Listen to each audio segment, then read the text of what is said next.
Gabe, good to see you, man. Hey, Rodney, good to see you too. Well, so it was probably so we ended up taking off about a month, right, at the end of the Yeah, year, from this. Um, so you know, Rodney and I did just catch up for about half hour. a half hour. And it goes against the principle of this podcast It for does. sure. We do Well, cold you got all that starts. top secret stuff you're working on, Rodney. You That's right. can't. That's right. We can't put it out there yet. That's right. Oh, you know what we didn't talk about is there was a report on fake fireflies out of Minnesota. Was there really Well, fake there was. Well, fireflies? actually confirmed real fireflies. So old school light bulbs, as it were. No LEDs out of Minnesota. I had not heard that. Yeah, Yeah. yeah. So that was out of the Ronnie trying to start a conspiracy. Or I shouldn't say conspiracy. Ronnie reporting on facts that For sure. yeah. Yeah. Uh, So I had a couple people reach out to me and say, "Hey, I don't know what you're talking about. That's crazy. I've never seen that." So that's fine. That's easy to say in November, or December, but you better believe when June or July comes around, I forget when fireflies are. We're gonna re-report on this, and I'm gonna have like, "Hey, go outside tonight, see if they look LED versus incandescent." It's a real thing, at least around here. Maybe we'll come up with like a map of where they've switched over and where they haven't, depending on our footprint. maybe. I Yeah. Yeah. Well, I think we were talking about, weren't we just talking about like number of bugs in general or something? Is that how we got Number of into bugs. So, it's one of those things you don't pay attention until you hear it and then you pay it? attention. So I've heard since then that that's a real thing, like Yeah. It a is, very it's real thing. totally a real thing. Yeah. Yeah. Yeah. Well, I mean, and I'm sure we talked about it when we talked about it before, but like there's not a lot of fireflies, at least here, right? And I guess I live in a pretty urban area, but I guess when I was a kid, like I lived in Chicago up until I was about 10, and there were definitely fireflies in Middle Chicago, so I don't Hmm. know. Like, Yeah, I uh, don't think we've dropped the number of fireflies around here. It's still like if we're out on the farm there's a on a lot. summer day, there's a lot of fireflies everywhere. All right. They're just a Uh, little cooler temp because of that LED, you know? the more efficient. Yeah, exactly. I tell you, I felt some hot LEDs. Um, Oh, yeah. Yeah, that's a funny thing. It's the base that gets hot, right? the basics, yeah, Yeah. yeah. I in the greenhouse we use Mm. LED lights, and I remember the first time, like, oh yeah, there's water pumping up there to keep them cool, because Oh, obviously really? they're like super high powered LEDs. Yeah. Um, and I was like, wait, what? And Hmm. then, yeah, like they get hot enough that they got to run water through them to keep them cool. Um, yeah. uh, Yeah, it's LEDs. crazy. Just since I'm talking about it, one of the trippy things about the greenhouse, so I've only been so I go into the greenhouse. I don't know, probably once or twice a week because I'll go in and just grab a bag of lettuce, like if I'm working, and eat it. Yeah, My wife said that's that awesome. That's a the perk. kids call that like dinosaur mode or something. Like I don't know, just Do you put dressing on it or you just uh-uh. eat it? No. No, And yeah. so Huh. like so we have like these clamshells that are like 4 and 8 ounce. I'm talking like my kids now with all the likes. 4 and 8 ounce clamshells. But then we also have bulk bags for like food service. Hmm. Um, so I'll grab a pound and a half bag and just eat it all morning, like potato Okay. chips. It's mostly Yeah. water at the end of the day. Yeah, Like right. so Fiber. It's like yeah, fiber water water fiber. It's pretty good for me. Way better than eating a bag of chips, that's for sure. for sure. Right. Um, so I'll pop in there. But somebody walked me through the other day, and I hadn't really thought about it. But like when you look up, the lights are different colors. They're not just Hmm. straight up white, and so the plants only need certain colors of the spectrum. So a cool thing Hmm. about the LEDs is you can just be like, okay, this is all orange or whatever light Yeah. color they need. Hmm. This is a little trippy, but makes sense. Like why would you waste energy pumping out a spectrum you don't need? And it like legit, I never thought about that. It lowers the energy cost, I Yeah. assume, right? Yeah, I, right. I mean, either yes, because you're not. Or puts more red, like more of the thing that they need, right? More Yeah, efficient. yeah. I think more efficient is ultimately the best way to think about it. Um, yeah, we're putting up our third facilities going up in outside of Nashville, Tennessee. Nice. I don't. I may have been in Nashville as like a kid, but I certainly hadn't been as an adult. It was a like I didn't have any. I didn't have many thoughts about it. Memphis, it's got good parts and bad parts. Nashville Yeah. overall felt pretty good. Uh, I'd go back. I told my Nashville wife, I used to said, be yeah, it used to be well, my favorite place in the world. oh It's really? that and kind of still is. God, the vibe there is so good. It's a little overbuilt now. It's way too expensive. But we started going to Nashville like 10 or 12 years ago. Okay. 12 years ago. And man, back then there was nobody in those honky tonks. Like you kind of had the place yourself. It was killer bands. It was all like small bands, like acoustic type stuff. Beers were like 350, which seemed like a lot, but it was manageable. The last time we were there, we walked into Kid Rock's bar. There was the band playing on the stage was essentially like Poison in the heyday of the 80s, right? Like smoke going everywhere and all kinds of stuff. And I ordered a round of beers, and the lady's like, it was like $80 or something like that for the people who were here. And I was like, okay, so I pay it. And finally I did the math and beers were like 9.25 a piece. It's just things Yeah. change. I know. I, inflation. I don't know. What did you? Inflation. What was that trip? How long ago was it? Like a year ago or 2 years Okay. ago, Yeah. maybe. Yeah, right.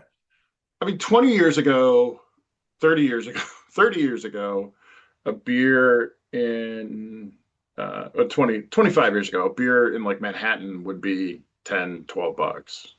Yeah. Uh, and so, Yeah, I suppose. I mean we're probably paying $5 a beer around here in my head. But yeah, in your head, it these should be a small three. towns, Yeah, yeah, I can should be. still walk into a bar and get a $2 Busch Light in Dwight, Illinois, if you go on the right day, right? But probably on a Saturday night, they're $5 or whatever.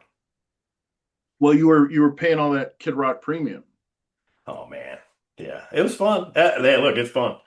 But that, yeah, But all the band, like every bar had a good band, yeah, but to your point, like, I was surprised. So I was there with a guy I worked with who went to college there, and I was surprised by like all the so many like all these like luxury brand hotels. It was trippy because the town's not that big. right, Uh, exactly. Um, anyway, I thought it was a nice place. I told my wife, I said, I don't know, we'll go out of our way to go back there, but if Yeah, we have an excuse, it seems like a good place to go for a weekend. were were you at Broadway or did you go to other places? Mostly on Broadway. Okay, yeah. Yeah, so I'm getting older. So our strategy now when we go to Nashville, the ideal trip to Nashville for us is like Tuesday through Thursday during the day, and then we're usually like back at the hotel by 9 o'clock at night. That's my style now. That feels like old Nashville on a Friday, Saturday night. Yeah, I mean, I think if it was by myself, that would certainly be the case. But you go to work and you got all these kids out there, right? Yeah, Like exactly. Yeah, have no problem. pressure. So Yeah. I years ago, when I was at Cargill Investor Services, so early days as a broker, Yeah. we were as a desk or whatever, we were out and it was early evening, like 6 or 7 o'clock at night. And the guy that kind of ran everything was there, and he's like, and he goes, "Hey, do you have a corporate card, right?" I was like, "Yeah." He's like, "Okay, I'm gonna go like expense everything." I was like, "Really? You going? Like this is great." Like I was 22, 23, it was awesome. Like, and he's like, "Yeah, I'm gonna go." Like, Yeah, yeah, right? exactly. He's like, Yeah. he's like, you'll get a point where you figure out like probably not the best for me to be hanging out here. I don't think nobody it ends up limiting the fun that people feel like they can have, right? There's Yeah. just a level of whatever. I was like, all right.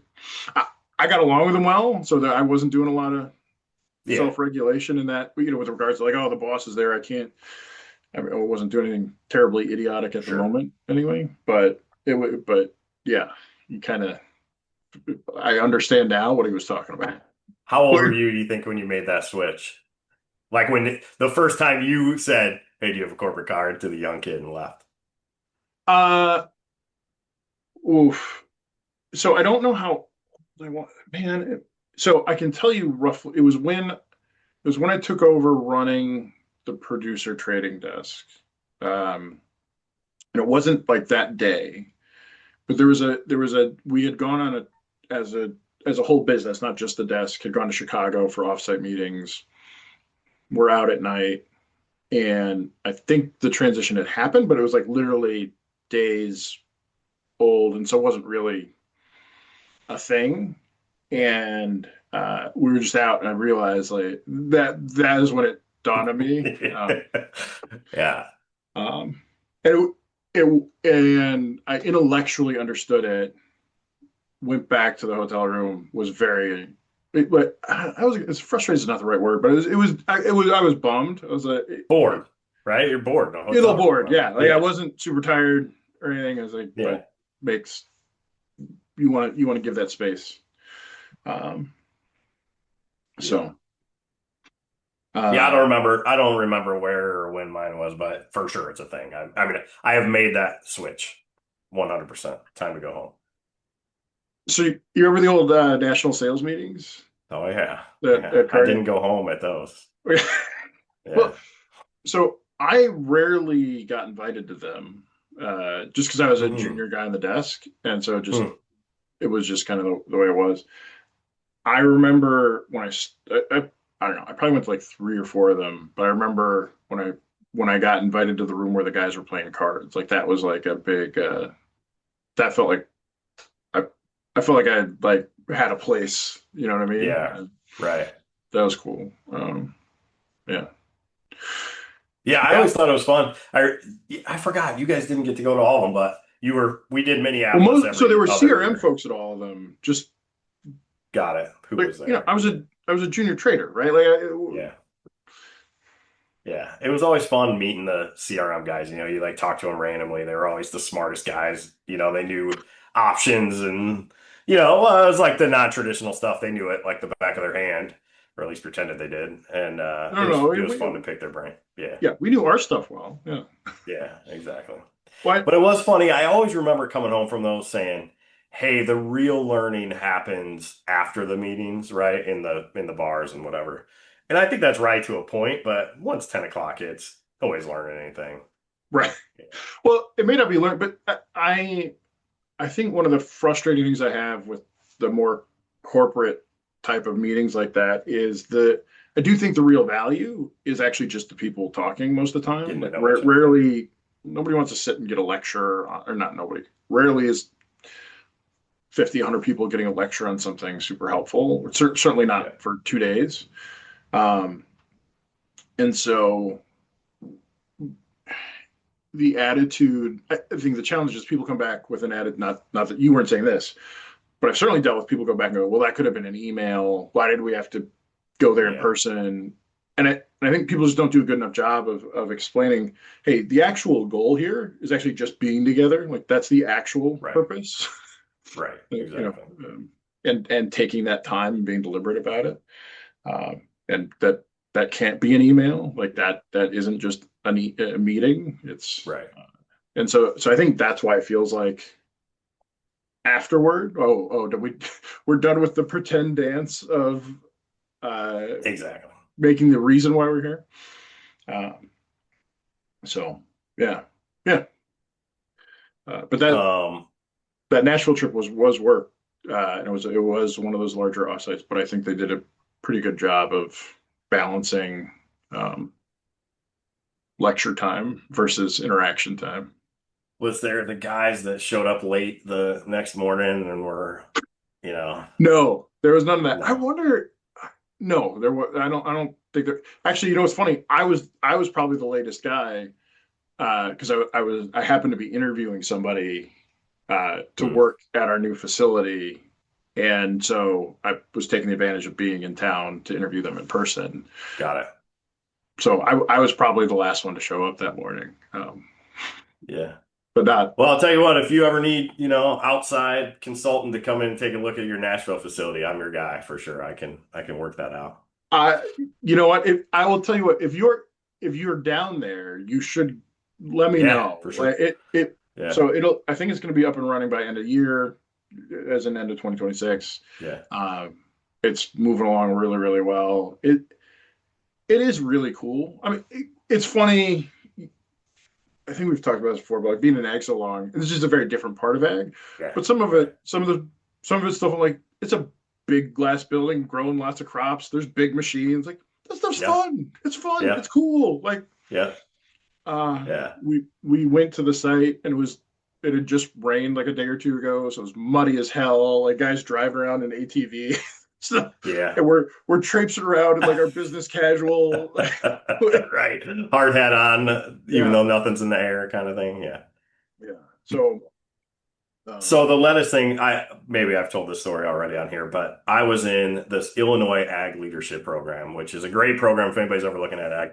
Talk to you about it all day long. It was fantastic. But as part of it, you go all over Illinois and just learn about all the agriculture in Illinois, right? So for me, agriculture is row crop corn and beans, right? And even I'm guilty of saying like Illinois is row crop corn and beans, but it's not. There's a lot going on. So we go to this vegetable farm. Backstory, which I think I have said. did you go to Fruitland? I can't remember what the name. No, it definitely wasn't Fruitland. It was some Okay. family farm operation. But I had a hydroponic lettuce set up in my basement. Have we talked about that? I don't know if we So talked about on podcast, but yes, I am aware that yeah, you had a hydro yeah. setup now. So and it was small time, and it was the most expensive lettuce I ever had. But this guy, so we show up to this produce farm, and it was like produce out on the farm, right? That's what it was. And they're the owner of the place is leading us through it and he's showing us everything. It was cool. Well, then we just like walk past this gigantic hydroponic lettuce like thing. It was gigantic. And I looked at it and I saw exactly what that guy was doing. So they like it was on a rotation and it was like a 30-day rotation where they moved all these plants to the left and then they'd harvest and they'd start over, Yep. you could see it. And I raised my hand and I was like, "Hey, can we learn a little bit about this lettuce operation?" And the owner was so annoyed. He's like, "That's Jeff's project. Talk to Jeff." And like he's like, "I don't care about this or whatever." So at lunch, I made sure to sit down with Jeff or whatever his name was and talked about that whole hydroponic setup. It was awesome. I think it's great. It's incredible. I mean that's basically what we've got going, right? Like it Yeah, takes right. 25, 28 days to move the lettuce through, and yeah. Yeah. But I took Lucy, my youngest, in to the greenhouse on Christmas Eve, because Okay. I was working and she didn't have school, and she pleasantly surprised that she's like, oh, this really is cool. Like this Interesting. is, she thought it was That's pretty super neat. cool. So Do you so little leaf greenhouse, cool enough for a 12-year-old. But Yeah. that's Last lettuce question. Are you growing them in a medium or is it in it's in a like substrate. it is? Yeah. That's a combination of like peat and wood and dirt, Yeah. I Right. think. Right. We also use rock wool sometimes. They're always trying different stuff out. I mean Yeah. that's part of the business, right? Like you're always running experiments. Uh, it's kind of funny. I sit by the R&D people well, I don't really sit anywhere, but often when I when Yeah. I do take a seat, and one of my teammates sits right by the R&D people, so they've always got like containers of something like basil or something, or Mm. whatever arugula or whatever random thing that they're just running through. Sometimes they'll grow stuff because they just want to grow it. So Yeah. Right. like, oh, what's that doing there? Oh, we wanted some basil, so we grew some basil. Like, because turns out greenhouse great environment to grow stuff in. Yeah, for Um, sure. Yeah. yeah, and so you never know whether or not it's like just but whatever. And then they get all the other weird stuff because we were a pretty solid operation. We do get people looking to partner and say, hey, can we test this out? Mm. There are certain varieties that grow better in our greenhouse than anyone else's. Mm. So those companies will want to come in and take pictures of their crops in our greenhouse because they look Got it. good. Mm. Product being the seed variety, like the seed Yeah. company. Yeah. Yeah. Right. Hmm. So Um, so how was your Christmas, man? uh Christmas was good. On Yeah, it was super chill. We don't travel anywhere for Christmas. My wife made a good rule when she got pregnant that we're never traveling on Christmas. Mhm. So we've been home. Uh, it's it was good. People, I think everybody was happy. It was a low stress day. Good. Um, no tears. So I think that's 2 years in a row. Nice. What do the tears normally come from? Something broke or they didn't? I, yeah, I got a neighbor who I think frames it real well. Like mandatory fun days are hard, Yeah, they and are. so the kids are littler, but and it could also be, man, I really thought somebody was going to really like this present, and Mm, bummed about that, or uh, yeah, yeah, it wasn't really about whatever the thing was. I think it's just high strung, yeah. come Pressure. down. Yeah. Yeah. How's yours? Good. Pretty similar. Girls are getting older, so the gifts get smaller and like more expensive, More kind of expensive. generally. But yeah, it was good. Fun. Same thing. Very relaxed. So we're a Stranger Things family. I don't know if Okay. you're a Stranger Things family. No, but this was on New Year's Eve, right? Is that Well, so it was Christmas Day. They okay? released like 6 hours of episodes, Oh but wow. and not until 7 p.m. So I was like about nighty night, right? We finished it. We go to her mom's in the afternoon, and we finished up about. I think we got home about 8:30, and no, so it must have been like 3 hours of episodes. So the girls were like, "Ah, we got to watch these 3 hours." We were already an hour late. They had to like stay We're off of already an hour late. Instagram, I'm and not part of the yeah. conversation, Dad. Yeah, Yeah. exactly. And then the New Year's was the finale. So that was a 2 hour finale on New Year's Eve. Same thing. So it was fun, man. Keeping high school kids around on New Year's Eve is not easy, right? They like have other things to do. So we had this set time. It was like 7 to 9:30. We were gonna watch Stranger Things, and then after that, like whatever, right? So kind of scattered after that, but it was good. It'll be interesting to see what happens. We have uh my roommate, one of my roommates from college lives. It's funny. He lives about 3 miles away. It takes about 45 minutes to get there. Crazy. So I see him almost never, 2 or 3 times a year. So one of those times is New Year's, and so there's a good friend of his that he made in med school, who now is our friend. Like that couple is our friends as well, and so they host a New Year's party for so it's families. So we all have kids around similar ages, and they have a really they have a good space for it, and so we've been doing that for, geez, I don't know, probably 10 years, give or take. I'm not, Yeah. but like a good chunk of time. And uh, I'm Ellie, my oldest, they're 15. So they came with, like, seemed to have an all right time. There's a Yeah. couple kids a year older than them. They were there. It'll be fascinating to see if that holds Yeah. through. Right. Uh, Yeah. yeah, we I mean, haven't. if you're keeping them around at 16 and 17, good on you, man. You guys are much cooler parents than I am, for Well, sure. I think if it was us, they would not be hanging out. Got it. I think a core part of it is there are these other, Sure. peers that they get to hang out with. Yeah, right. Right. Um, and, and I think it's probably a little bit novel because, even like, again, they live fairly close by, but have a totally different high school experience, and so Sure. um, Right. some cross pollination. Uh, I'm super happy. Ellie's in crew now, doing rowing. Okay. But they're pretty short. They're about 5 feet tall, but they're actually probably like 4'10".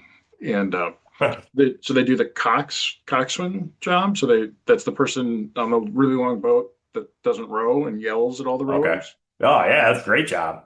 The general. Right, right up Ellie's alley. Yeah. And but they I they've developed a really good work ethic around working out and practicing. So they take it really seriously and do all that, but they also work out really hard. And so I think, like, their goal is, the idea being, if you're going to be in my boat, you better be better than me at rowing, because I'm 4'10" and you're coming in here Yeah. at 5'8" or whatever. Like, you should be better than me. That's awesome. And I think that's what they're trying to get to. This is their first year doing it for a full ever, and so they're Yeah. whatever halfway through the first year. Um, but they've been working pretty hard. So there was some winter challenge or something where they get points for doing different workouts, running stadiums, stuff like that. And man, they busted their ass. And so they tied for first with somebody else. When they got to the very end, like the last day, they reached out to the person that was like, so it was like them and another person, and then everybody else was kind of like, wait, Oh my wait. God. And so they reached out and they're like, hey, how do you feel about like tying? Because it felt like it would be really shitty for either one of them if like, because you don't know what you got to log everything. Sure. It didn't feel like people were gaming things, but you could totally see somebody being like, okay, I whatever, I did this and I entered it in at 11:15 at night, so whatever. So they ended up agreeing to tie, and so but it was that was on the last day, right? So Oh like, wow. I I know part of them was hoping to like get far enough ahead that wasn't even a thing that needed to be Yeah, right, right. talked about, but that did not happen. But it seems like the other kid must have similarly felt some of that pressure. But so that was fun to see. It's also like a great way for them just to like, they were sitting around, and as opposed to just sitting around, oh, they're doing planks, they're doing Yeah, side crunch, they're doing whatever, like just yeah. constantly. So I love it, man. It's good if you can get those kids to get that ethic like that around competition and working out. That's not everybody has that.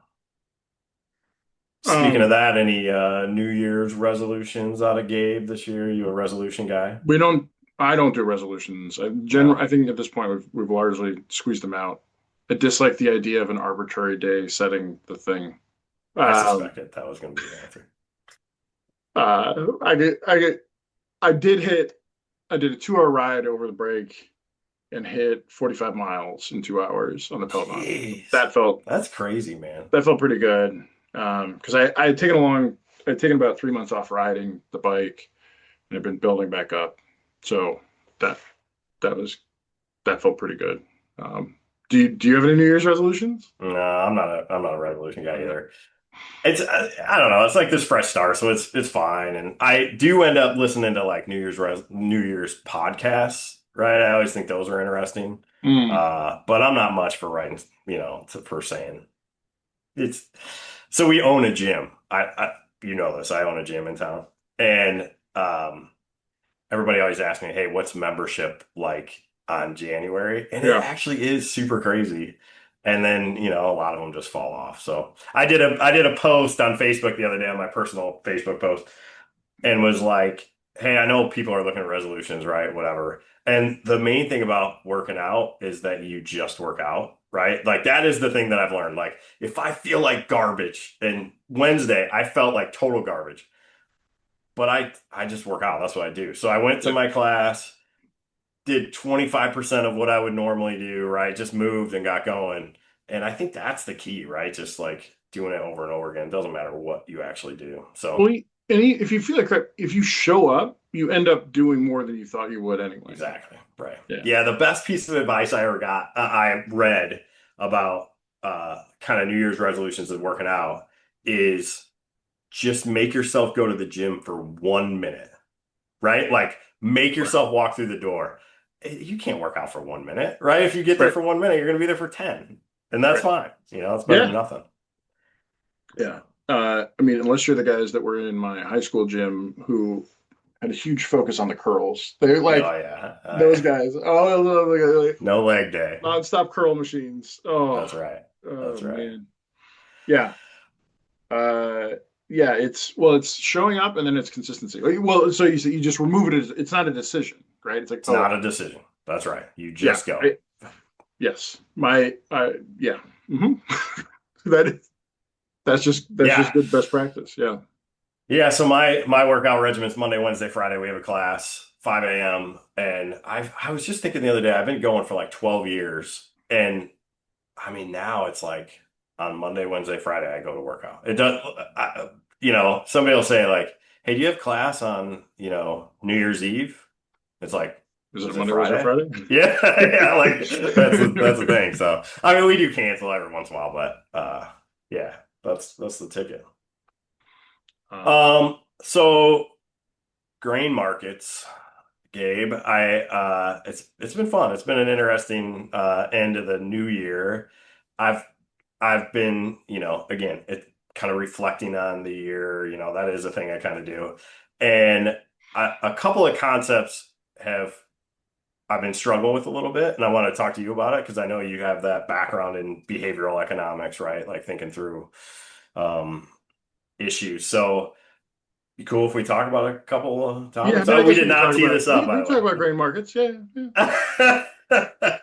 So, one thing that's been weighing on my mind is the difference between discipline and being a moron, right? So the example I have is I have some targets in place for like March corn sales, Hmm. right? And I've come to those targets through some technical analysis, right? That's like it's just pulling some numbers out like, hey, this is my number I want to hit. Okay. So I'm disciplined. I've got that, or orders Got a sell working, ready order to in. go. Yeah. We're good. And we have spent about 3 months bouncing up just a couple cents under my, target. So I guess what I want to ask you is like, how reasonable, how should I be sticking with these targets and saying, hey, this is discipline, or am I actually doing myself a disservice by saying like, look, man, you're within 2 cents, just freaking lock it up and be done. Um, that's funny. That level of nuance is tough. I'll share a piece of data. When I used to be a broker, we had a hedge fund customer who at one of the back then was one of the massive funds, and they were annoying as hell because they'd call up to put in an order and they'd put in on the offer every time, and then they would chase the offer down. So like if the market started falling, they'd lower, lower, lower.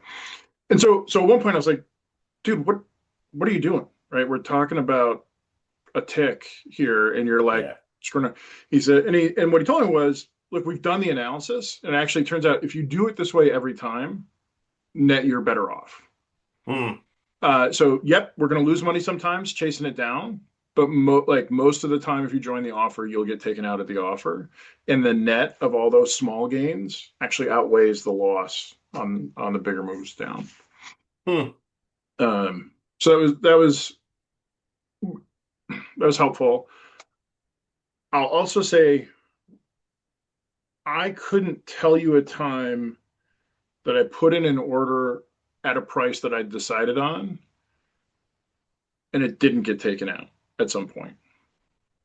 Yeah. Um, I, however, I can tell you 100 times where I put in an order at that level and gotten patient, sold down, and then saw it go back up to my level shortly after Sure. me moving the order. So I'd say if you want to Yeah. make sure the market's going to go up to your price, you should just sell it right now. Yeah, sell the offer. That's a good That's idea. kind of how it goes.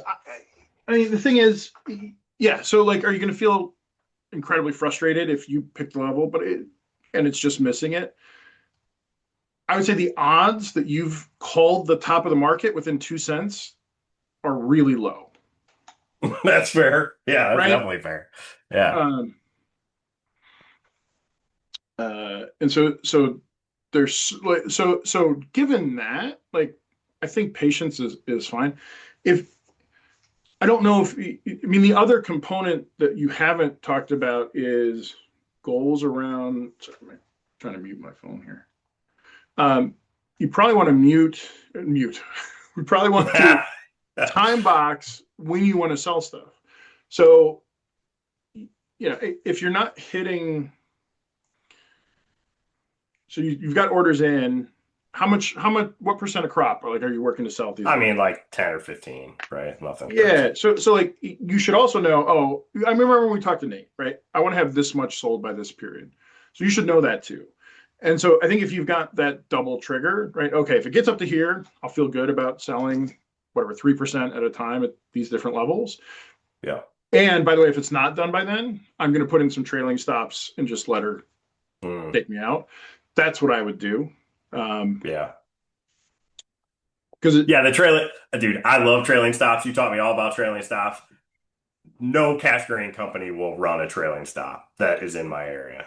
It's we, kind of annoying. hey, we did it Yeah. at CRM. I know you did. I know, and it was great. Such a great Uh, move. it is one of the best risk management tools. Full stop. No pun Yeah. intended. Hey, so why don't you explain the trailing stop to folks? Sure. Yeah. So trailing stop. So in this case, we're talking about a trailing sell stop. And so first, just to refresh everybody, what a standard stop order is, it's short for a stop loss order. So it comes from if you it used to be if you owned an equity, so whatever you own, Apple stock, and you wanted to get out of it if it dropped below a certain level, you'd put in a stop loss order.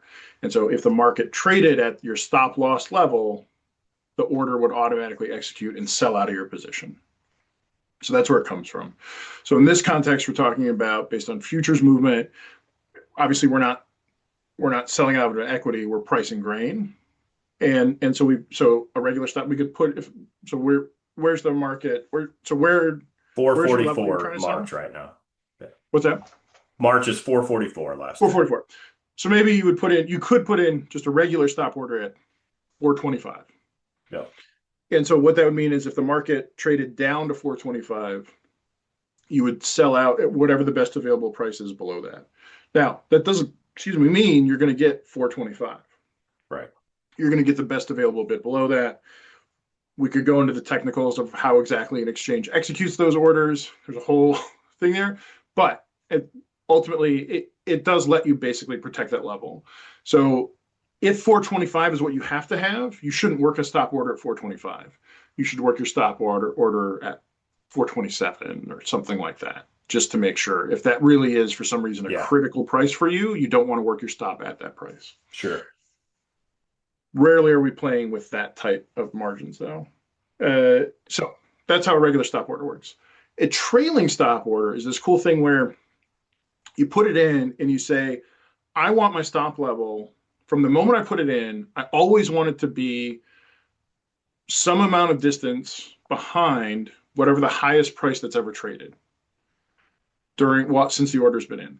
So if I put in the order right now, I could tell it to be, hey, I want to trail 30 cents. So if the market ever retreats 30 cents from the highest price we trade, get me out.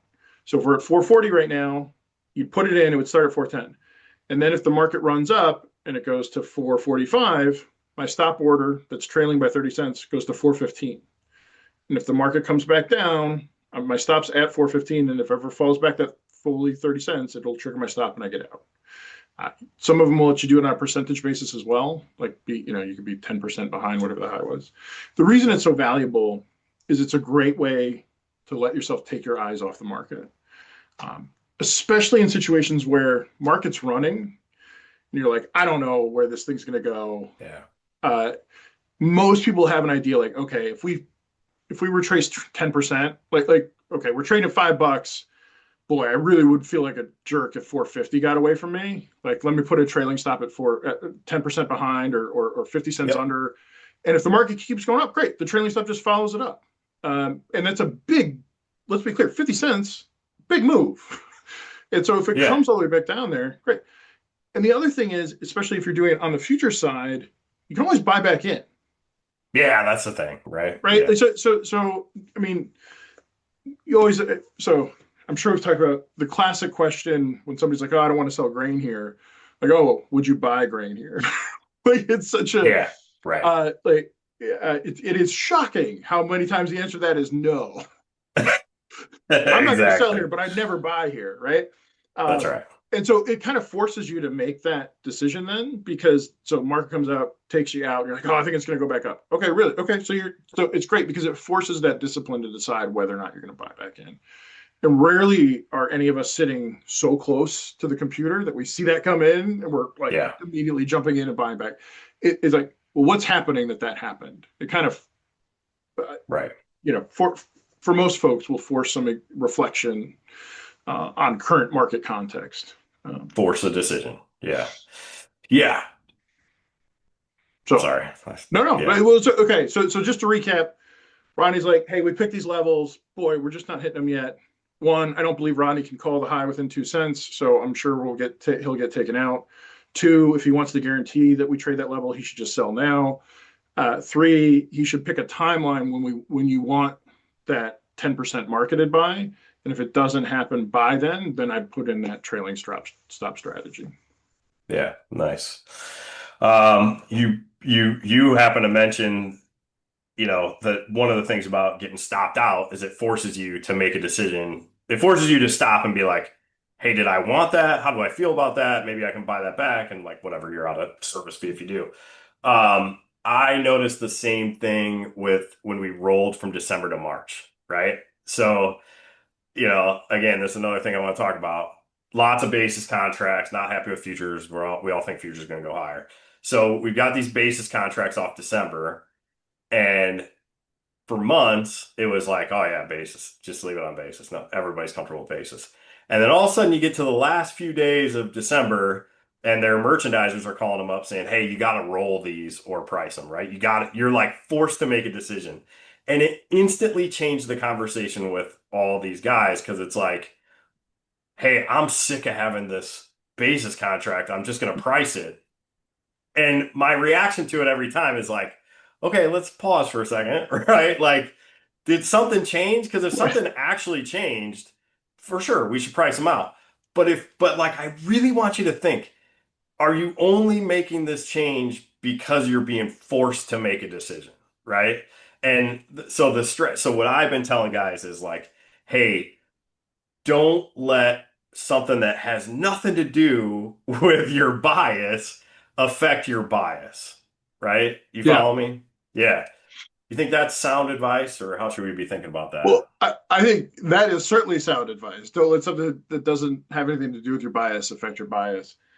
I'm trying to like, is there legit anything that does change in that moment though? Like, so obviously they're getting asked the question kind of from a different perspective, Yes. right? So Yeah. they're kind of Right. being forced to think about it a little bit differently. The words that you used were I'm sick of having this basis contract. Yeah. What does that mean? It means a couple things. So one, I think it means I'm sick of having this thing hanging out there that I have to do something with, right? So that's like a thing. It's like a task at the very least. But honestly, I think the reality is what happens in this role is that basis goes from 10 under the D's to 22 under the March, right?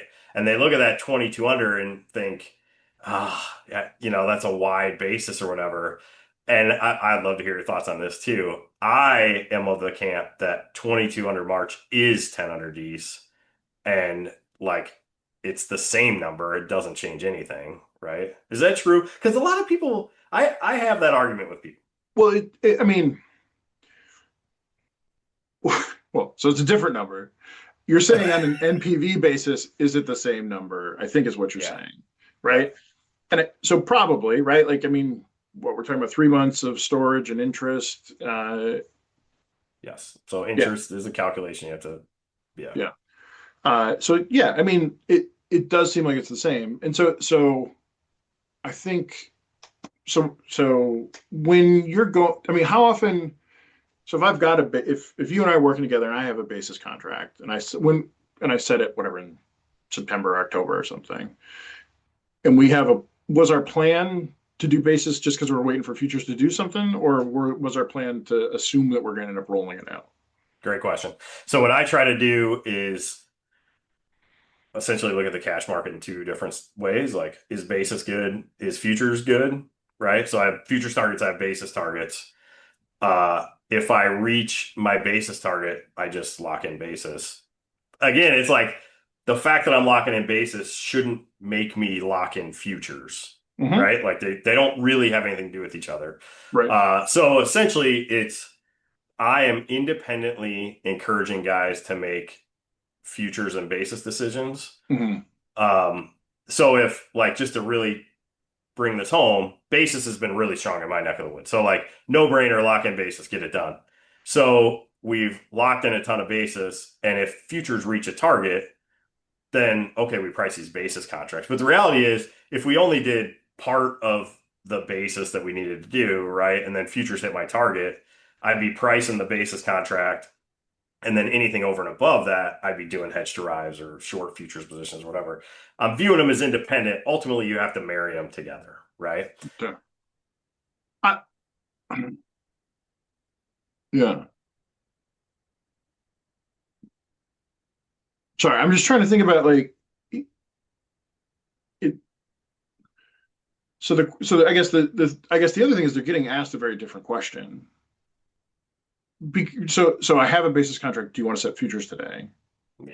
It's Right? it's almost like back to your would you buy corn today? Would you buy? Right. Yeah. Right. Yeah. And so I mean while it definitely feels arbitrary, right? Being on the in your seat, it is because it's an arbitrary moment in time. But at the same time, it's like, okay, now I have to make the decision again. Is Yeah. And making a decision is hard. And so I'm making one decision, and then I'm signing up for making at least another decision on top of that. Right. Like that's what you're actually asking me to do, and that response of I don't like this thing hanging out, like feels like I don't want to make more decisions about this, and it is Yeah. whatever calculation is happening, right? Whether it's in the animal part or or the human part, Yeah. is going like, yeah, I don't want to make more decisions about this, and it's fine. Yeah. And I would guess that's what it is the prices are fine, especially relative to where they were most of last year. And so Yeah. it feels like Yeah. Right. okay. Yeah. um, uh, So it's interesting. You mentioned arbitrary time frame for two things now in the last 20 minutes. One was for New Year's resolutions, mm, right? And one was for pricing a basis contract. And I think the way I think about it is I think this has been super helpful. So I view it as a futures decision, right? So the fact that like I have to roll it, it's like not a decision for me. It's just like showing up to CrossFit on Friday, right. right? Like Yeah. I don't like We futures have have not hit not the reached my target that we target. I'm wanted. not going to do it, Yeah. right? So like whatever, it's not a decision. But now I can see for a farmer that feels like a decision, right? Like I Yeah. am physically doing something. Well, and like that's the hardest thing about like pricing stuff is well, and this is why you wrote the smiley face on the contract. Like you're making really clear to people that they are making decisions. I, it is the classic extreme, like the hyperbolic version of this is look at all the stocks I didn't buy today that went up, Yeah. right? Oh Yeah. my God, there's so many stocks that I didn't buy today. Oh, Yeah. I made like a million terrible decisions today. Yeah, exactly. I missed the Nikkei, I missed on the Yeah. Nasdaq, I missed on the Jones Soda FTSE. was up 400% Yeah, today and I missed it. jeez, Yeah. like so many Yeah. and so, but obviously we do like it's impossible to live like that. Like that's none of Yeah. us function like that. And it is hyperbolic. We're talking about and corn. We're not talking like and I'm sure most of your guys are looking at corn every morning, like or at least Yeah. know where it's at, right? They're getting a text that Right. says, "Hey, this is," and so it's a little bit silly, but at the same time, it is kind of like there's a big difference to feeling like things are happening to you versus that you're making decisions to make them happen. I feel a lot worse when I make a decision that had a result that I feel was negative than when it happened to me. Um, and Yeah. so feel I think, hey, got to roll this or not feels like a thing happening to me. And so I think there's probably some sort of rationalization that's happening. It's like, well, I guess I just have to. I'm just going to do it because it just they made me make They're this like forcing decision right me. Yeah, now. right. Fine, like yeah, that's kind of what it feels like to me based on what you're talking about. So is that the right way to do it? No, it's not the right way to do it, right? Like that. Yeah, But I assume sure. that's why you're there. like, Yeah, right. That's what I hey hope to man, help. like Yeah, this is not a good way to make this decision. yeah, I think the way to get ahead of it is start talking about it a month before the call comes in yeah, and just saying like okay like hey this is going to come in we know it's going to come in and we're going to start getting calls in 3 weeks. What's the plan, right? Do And because I'll that tell you way the thing, I'm better at the price plan the thing you've said a couple times to me on camera and off camera today is the time boxing, right? Like, I think that's probably the piece that I'm missing. So back to these December basis contracts. If you have this discussion with guys, hey, discussion on price, right? Cool, that I'm comfortable there. All right, how about another discussion on time? Because at the end of November, you're gonna have to make this decision. Let's make it now, Yeah. right? Like, yeah, Yeah. You should know, and nobody wants to because they're not being forced to, right? We all love to yeah, procrastinate. yeah, right, Yeah. It, I think that's why a lot of working with farmers on actual pricing stuff comes down to cash flow, right? Because yeah, that for cash flow sure. informs your time boxing most of the That's time, right. or at least sets the limits on it. And so, I mean, that's the other thing. I could totally see being in a position where, look, am I underwater right now? No. Would I rather have another $100,000 flowing through? Yeah. Like, Right. will I sleep an extra 15 minutes tomorrow night because a check came in? Probably. Like, Sure. it could be Right. that too.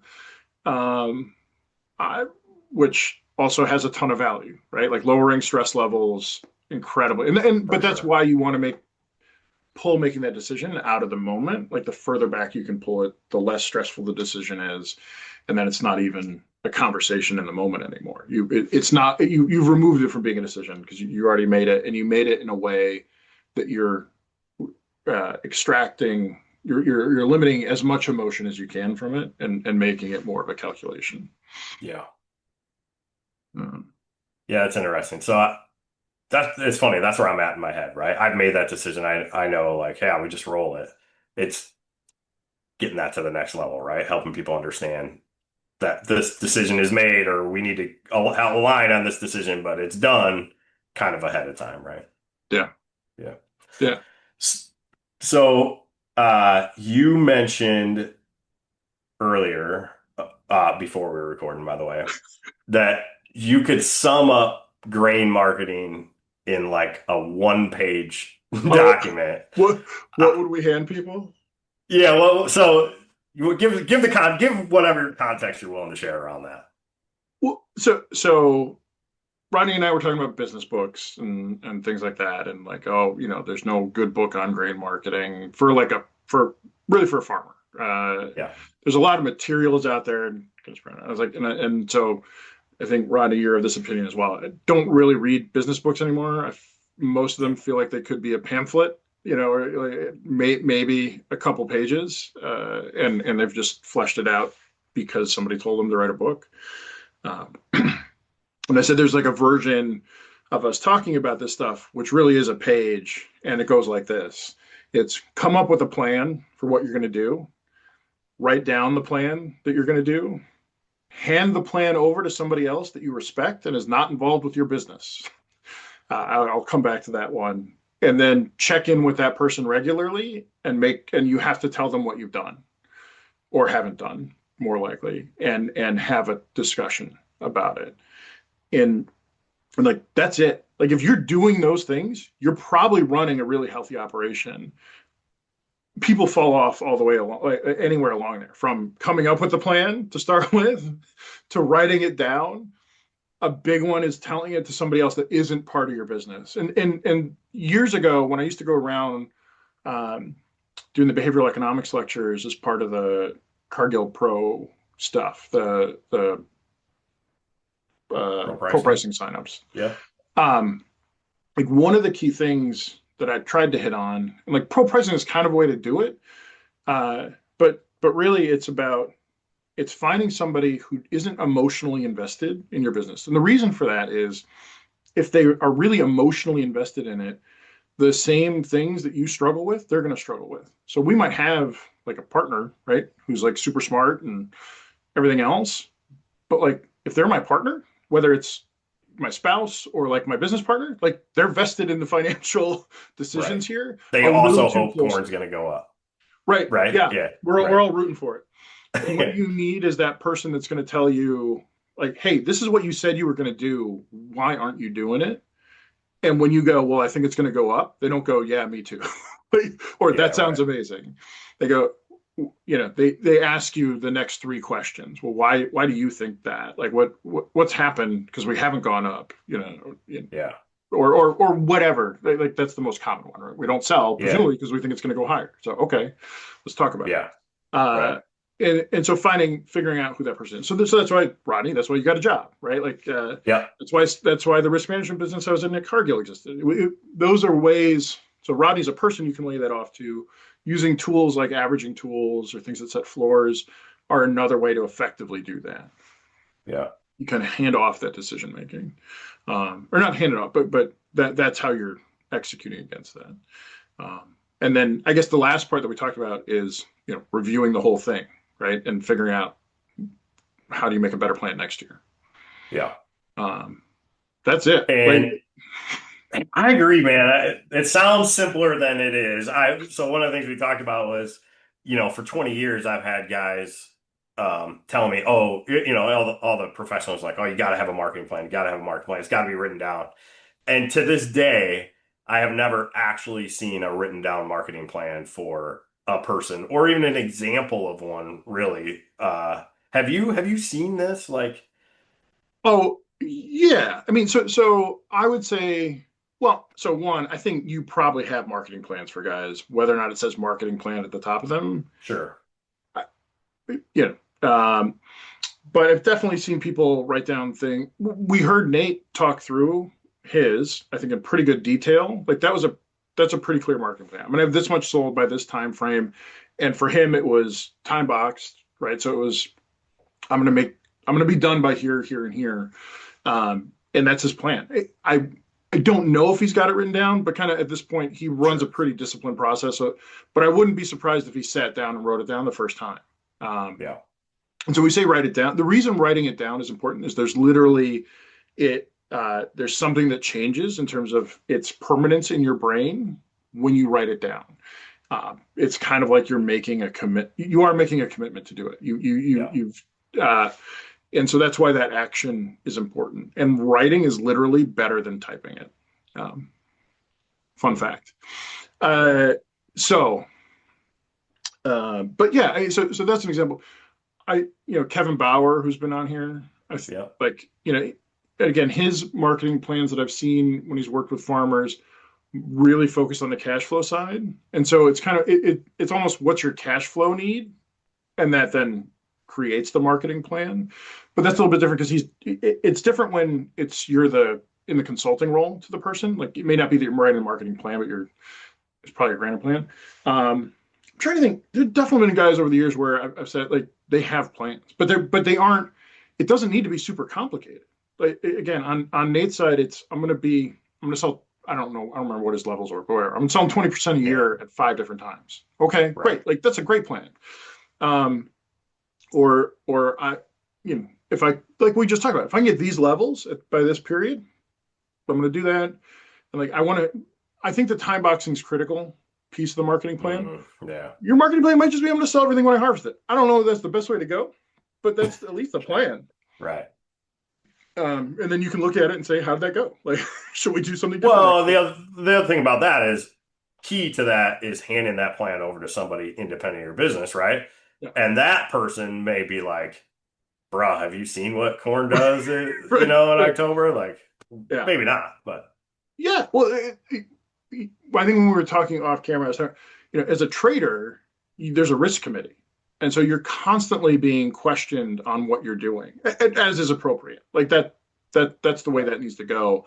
And the challenge is, like so many other aspects of being a farmer, like you don't have access to a top tier, like gold standard risk committee that knows how to run, crazy risk analysis and like their entire job is just making sure that like even you're spending all your time on this stuff. Like you don't have access to another team of 30 people who's doing right, a whole bunch of parallel analyses. It's probably easier in the AI world now, yeah, but like that's yeah. So it's that's what it is. It's not that that person's there to tell you that you're right or wrong. Ultimately, that person's there to ask you the questions to help make sure that you're doing what you actually meant to do. Like what I'll say our angels want us to do, not the devils, right? So the devil's the one that goes, it's gonna go higher, it's gonna go higher. You should move that price up a little bit.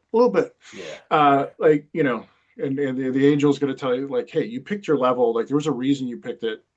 That's why you got to write it down, because you got to remember the reason you picked that level. And Yeah. so it doesn't mean you should never change a level, but you should go, did the reason change? Did I learn something other than the market's gotten close to my level that Yeah. that makes that reasoning wrong? That's the reason you would change it. And so that's what all of us need in this stuff. And so there's a lot of process around that for like financial planning, right? I can get a financial planner, or these days I can even use just a bot to look at my financial plan and help me understand those things. There's not a lot for grain marketing specifically.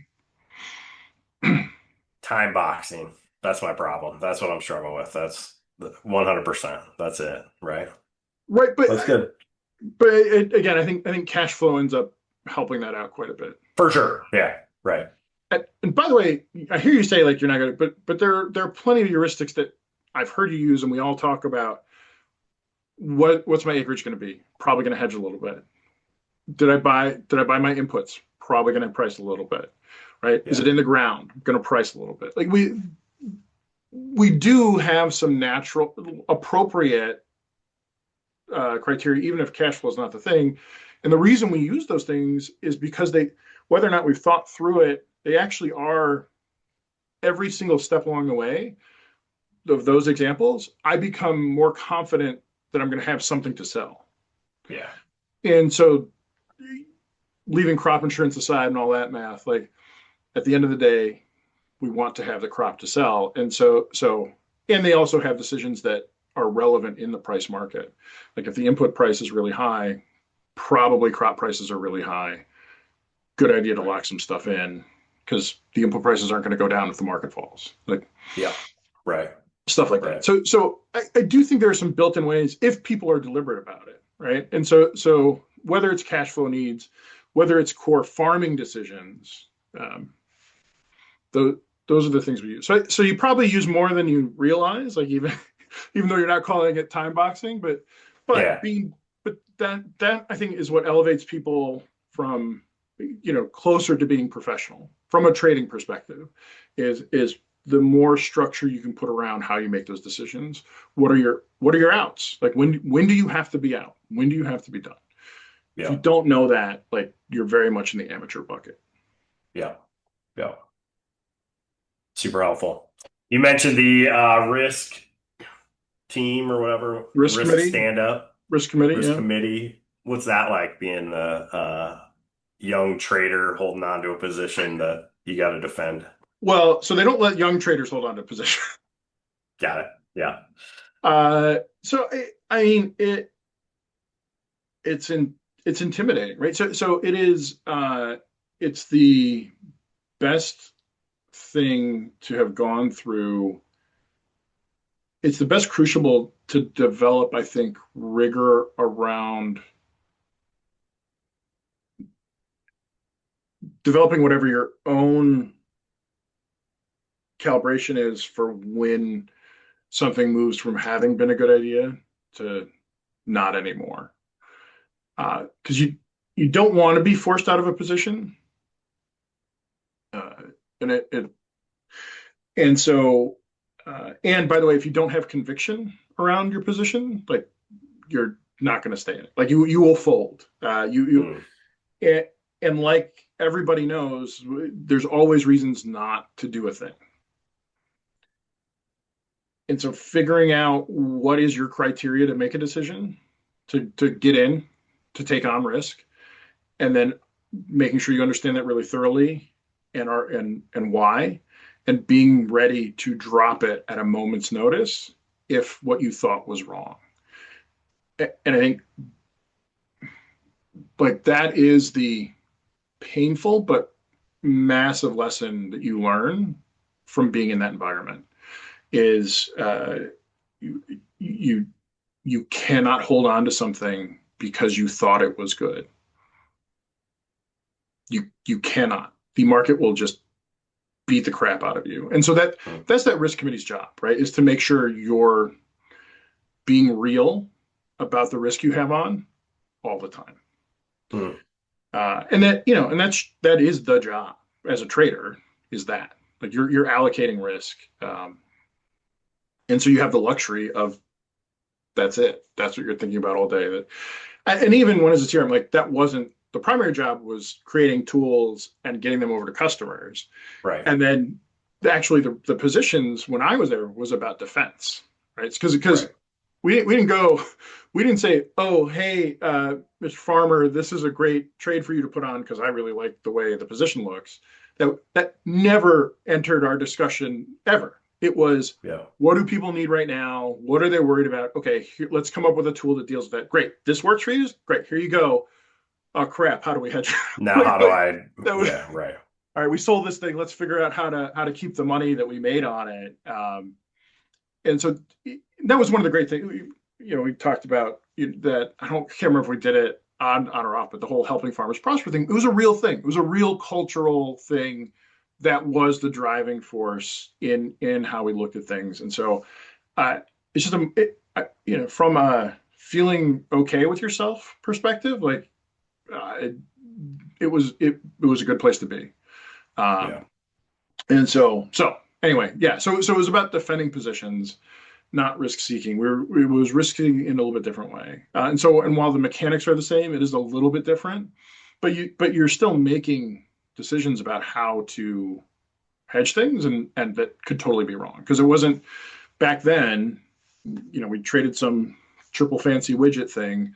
I couldn't go sell the triple fancy widget to somebody else. Like we were Right. what was called replicating it using the vanilla instruments available on the exchange, which yeah, we're just back in my day walking uphill both ways kind of thing. Oh man. Yeah. On Far a more limited giant today. spreadsheet, right? That Yeah, this my how goddamn the world has changed. yeah yeah uh, yeah my default UI is a stack of dense numbers, right? Which is Yeah. terrible for ever. It's just terrible. But that is how I learned to look at the world. So Yeah, dude, that's the default UI for everything grain for whatever reason. I'm not sure that'll ever change. Like every time some piece of ag software comes to me and is looking for feedback, it's like more information on one page, right? Don't give me white space. I don't care about white space. Like I'm not a consumer. I'm I run a business. Yeah. yeah, right. Yeah. That like the thing that drives me nuts is any of these like softwares where I'm looking at grain contracts, when they show me a card, you know what I'm talking about? A card that represents a contract, Okay. it drives And you me just insane. Like it's like because it takes up my so much space for brain one grain wants, contract. yeah, it Yeah, takes yeah, up so much space and like why is dollars per bushel right below bushels and below contract number? Like put them on a column, right? So I can make sense of this stuff. Yeah, whatever. yeah. I'm an Well, old dude. it's fine. We're building software at Little Leaf to help the pack house run operations, and so I had put together. So I'm ultimately the product guy there, right? That's Yep. one of the hats that I wear in my seat. And so working with our engineers, and I put up on the screen, I was like, what was basically a spreadsheet of what I think they want to see. But I also said, as by the way, if you give me something that looks like this, you will have failed in designing Yeah. the right thing for these guys. And they're not looking at 1,000 grain contracts. They're Right. it's a much smaller, but it is like but on the other hand, like I don't know how else to talk about this to you, like to Yeah, you engineers, exactly. right? This is Right. so. Please be better than me at this. But yeah, I agree with you. Like for lists of assets, yeah, good God, it's a spreadsheet. Like why are Yeah. we? Yeah. Yeah. Yeah. So Hey, joblessness reports came out. Is that right? I don't know. Just recently, I figured you'd be tracking that. I got I took I took from Christmas to New Year's Good for you. through early this week off, and I probably did the best job I've done at taking off. Awesome. Um, I'm pulling it up here now. It looks like it was a non-event. Um, Non-event. Yeah. basically in line with expectations. Um, Yeah. yeah, I like I said, if we can hold through this month, I think things are probably okay. Yeah. Um, I saw some reporting that, like on a macro level, they don't think economic expansion this year will keep up with inflation, but like you're looking like two and a half on the expansion side, and like two and a quarter, two and three quarter on the inflation side. It's not tragic, it's not great, but it's not oh shit. And Yeah. given the strength the markets held on to through here from on the equity side, like probably going to be okay. Yeah. Um, so Oh, anything else jumping out at you on the markets? Like it's been a I don't little think quiet, so. which is all right. Yeah, it's been quiet. Yeah. Big WASD report on Monday. So that'll be the final production numbers for corn and beans. Final. You got to put them in quotes every time. They'll So, revise it again in August. Yeah. yeah, exactly. I think, could be potential wild card, but I'll tell you, looking at the price of options here, Gabe, the market's saying this is a non-event. We Yeah, yeah it's nothing. we know Yeah. what's going on. There's a crop. Don't So worry about it. an at the money call option. My quoting thing is weird right now, but something like an at the money call option for a March option, so it has like 45 days to expiration. Hmm. Probably more like 35 days of expiration. Is trading at like uh 16 cents right now. You got to tell me what vol that is. That Uh so 27.96 is what it has for implied vol. 20. So I would say 27 is a Historical pretty high vol. vol So it's like for 14% historical. okay. Yeah. Yeah. All right. Yes, that is so. So yeah, I would say high teens for this time of year would, if I'm remembering correctly, for March would probably be normal. So yeah, it's Yeah. pretty soft. Feels like a Um, snoozer. yeah. Sorry, getting a little stiff, getting old. Yeah, that's all right. Maybe we should call it. Yeah, we should wrap her up. All right. Happy New Year, Rodney. Happy New Year, man. Good to see you. Good to see you Have a good too. one.